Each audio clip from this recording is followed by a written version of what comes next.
You say that game shows are cheap, tatty, vulgar spectacles that say nothing about us as a nation.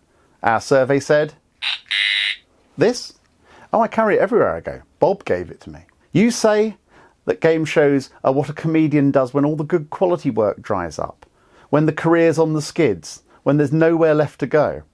And you say that game shows require no skill on the part of the presenter. They're just an easy job. Our survey said...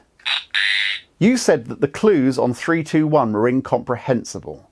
Our survey said... Actually, I'll let you have that one. They really were. The fact is that game shows have been at the heart of British television since ITV launched in 1955, and it's my fervent belief that they say just as much about who we are, what we are, and our way of life as any drama, any comedy, any satire. Programmes like Take Your Pick, Double Your Money, and Beat the Clock were the perfect embodiment of an age in which Harold Macmillan said, "You've never had it so good." We were coming out of austerity. People had money to spend and white goods to spend it on. Moving forward to the 80s, the brash American style of The Price is Right says so much about the era of Thatcherism.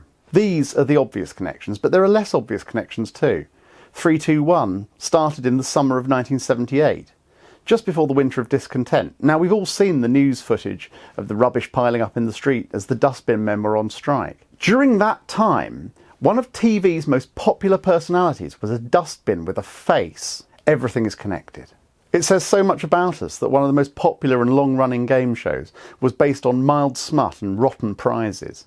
On Blankety Blank, the booby prize of a silver-plated statuette of a chequebook and pen cost £70 to make. This made it more valuable than the actual prizes on offer. Once, a car was wheeled on, but it was made very clear that the prize was the sunroof. In this book, I will use 20 of the most fondly remembered game shows to shine a light on our social and political history. I will celebrate the games themselves. I will celebrate the broadcasting culture in which they occurred. And I'll celebrate the people who made them. No matter how shoddy the vehicle, if it had Bob Monkhouse in charge, it had a Rolls-Royce engine. The history of game shows is the history of public service meeting populism, highbrow versus lowbrow, hearts and minds, bums on seats. Can you pass up on the chance to make a major study of a major cultural phenomenon happen? Our survey said...